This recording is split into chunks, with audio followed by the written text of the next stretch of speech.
Hello and welcome everyone. Today I'm going to discuss with you all about a very important topic and most used topics over the internet sensation over last 1 year. So that topic is nothing but the CBDC. So let's get started. So CBDC full form is central bank backed digital currency. What does it mean? So let's understand on that. So Reserve Bank of India defines broadly the digital currency or digital rupee as the legal tender issued by a central bank in a digital form. It's a kind of a sovereign paper currency, but takes a different form, exchangeable at par with existing currency, and shall be accepted as medium of the payment, legal tender, and a safe store of value. CBDC is a digital or virtual currency, but it is not comparable to private virtual currencies that have mushroomed over the last decade. The Reserve Bank of India issues digital rupee while the banks manage distribution of the central bank digital currency. According to the central bank guidelines, you can carry out digital rupee transactions with merchants and individuals. We'll discuss in deep about this CBDC, how the banks are also involved in issuing these CBDC currencies, that is digital currencies. But let's understand the very important aspect. Let's understand from the layman's terminology how it is different from that of UPI or any other form of the electronic payment system, right? So let's understand on that. What is UPI versus CBDC? So UPI is a payment system, whereas CBDC is a digital currency. So CBDC, you can just take a replacement of our physical cash, where you can use that physical cash to purchase any sort of materials. You can do the shopping, and same way CBDC is going to be used and is going to complement with respect to the physical cash as well. So both will exist.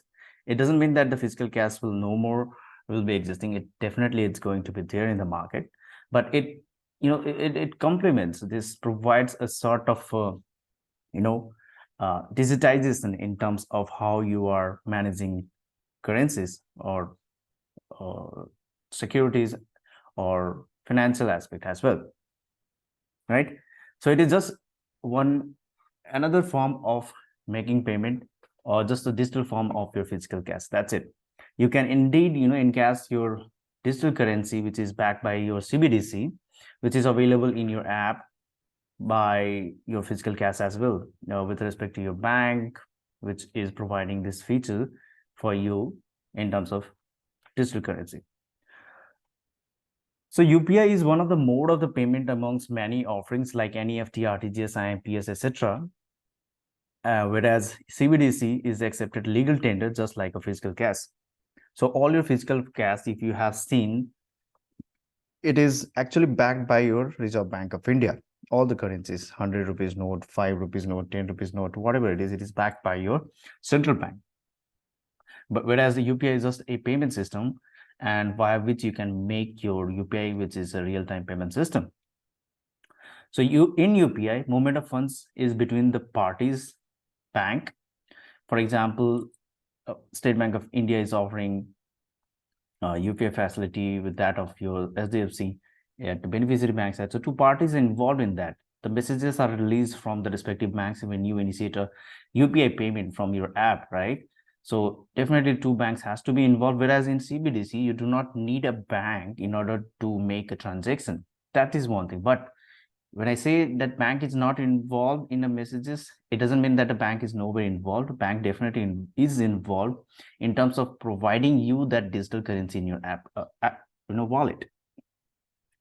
So that we'll discuss in the subsequent sessions. So let's understand on the further points. That is, a bank account is definitely required where you want to make a UPI payment that you already know. Whereas in CBDC, you do not require to have a bank account to make a CBDC payment. So I clearly say here, you do not require a bank account with your bank to make a payment to make an e-payment, e-money payment.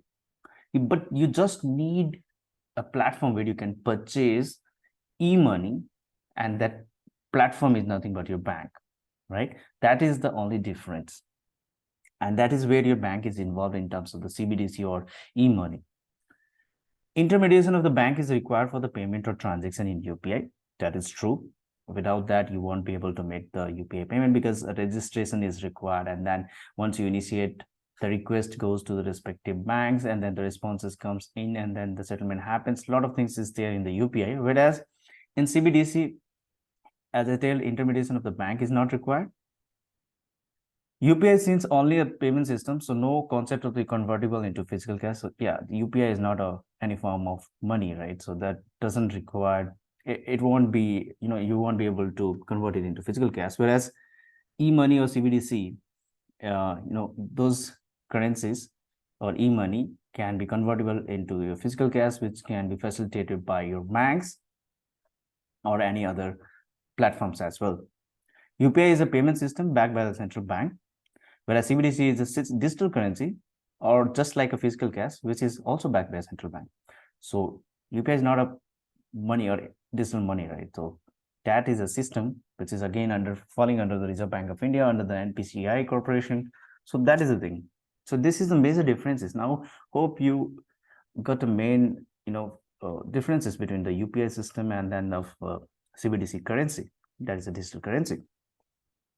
So this particular workflow will help you to understand the UPI system and to that of your CBDC system. So in UPI, when a customer, let's suppose in this case, Ram wants to make a fund transfer to his friend Sam, who lives in the same country. Let's say he holds an account at HDFC India, whereas Ram holds an account in the State Bank of India.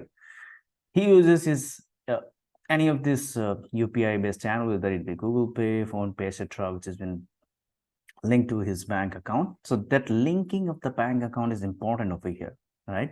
Wherein once he initiates the transaction by populating the QR code or the UPI ID of Sam's, he would be able to make a payment. So there is a series of steps that is involved between the parties of the bank, that is State Bank of India and HDFC India, who is the sender, payer, and the payee, right? So first request will go, and then the responses would come in terms of the messages. It can be in the empty format or a PAX generate format. A series of messages are involved, and the validation is involved.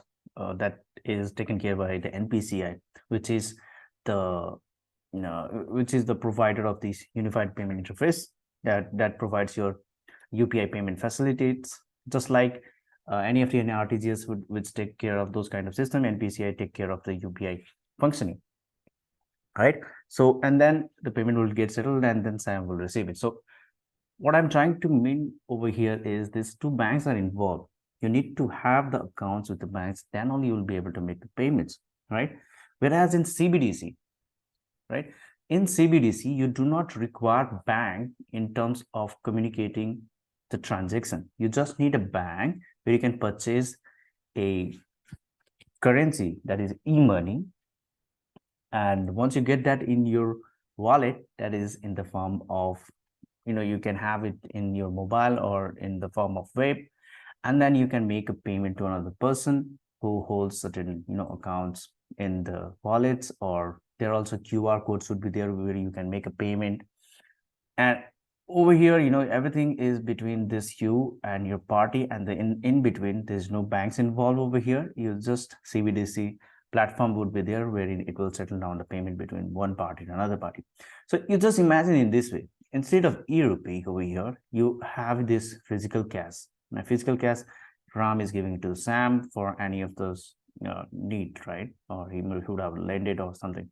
So it is just same as it is, but it is just that backed by your central bank. Even your physical cash is also backed by your central bank, right? If you, it always has this securities from your central bank for your physical. Same way for the digital money or e-rupee is also backed by your central bank. There are a lot more features of your central bank backed digital currency. In fact, right, as I said, like it can be anytime convertible into the cash. You can go to respective banks or any other financial entities where you can, make payment by your digital currency, that is e-wallet, and you get the cash for that. That is one aspect of it. And and this particular is also virtual currency, I would say, similar to what we see in our currency, which is available in our accounts, which is provided by the banks. And this digital currency making a payment, right? Making a payment via this digital currency can also be done by offline. That functioning or the features is also coming over the CBDC. So there is something which we need to understand, like it already started this phase-wise implementation. And over here, if you can see, RBI, the central bank, has selected 8 banks to take the part in the phase-wise. The first phase will have the State Bank of India, ICICI Bank, Yes Bank, and one more bank would be involved over there, where they can participate and they provide the respective applications, mobile applications. Basically, it's been developed by the respective banks where they can offer the customers to make use of that to make the payment. And same way in the second phase, once that has been implemented, the Union Bank of India, State Bank, Bank of Baroda, Kotak Mahindra Bank, these all banks will also be offering this central bank backed digital currency in their respective app. So they are going to provide you app for sure. So there are certain ways where you can, buy the currency. These 8 participating banks have launched their digital rupee app to make the transactions accessible. And the process to buy the currency is you need to visit to respective banks official app or the website. Currently, only the 4 banks mentioned above are issuing the digital rupee to the users in 4 cities. Next, you need to register to use the e-rupee wallet, and then banks will inform you when you are selecting the close user group via SMS. And then after that registration done, you have to load the money. The e-rupee wallet is similar to a physical cash. As I said, you can load money into your e-rupee wallet from the account linked to the bank or from the various UPI apps. You can purchase it from different way. Once you load the money into the wallet, you can start transacting in e-rupee. So that's about your central bank backed digital currency. Hope this would help you to understand the concept of this CBDC and what is it, and all the dilemma, that you are going to use one more system, or how is it different from that of UPI system.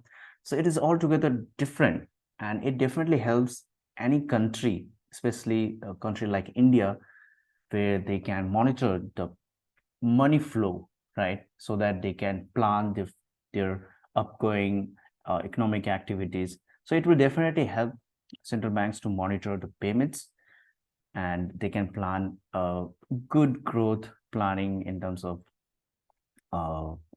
GDP and so many other stuffs are there, and inflation rate control. All those things can also be monitored by the central bank when they provide this kind of digital currency, where their monitoring is clearly visible. So this is all for the day. I hope this was a useful video for all of you who had a doubt about or the clarification on the central bank digital currency.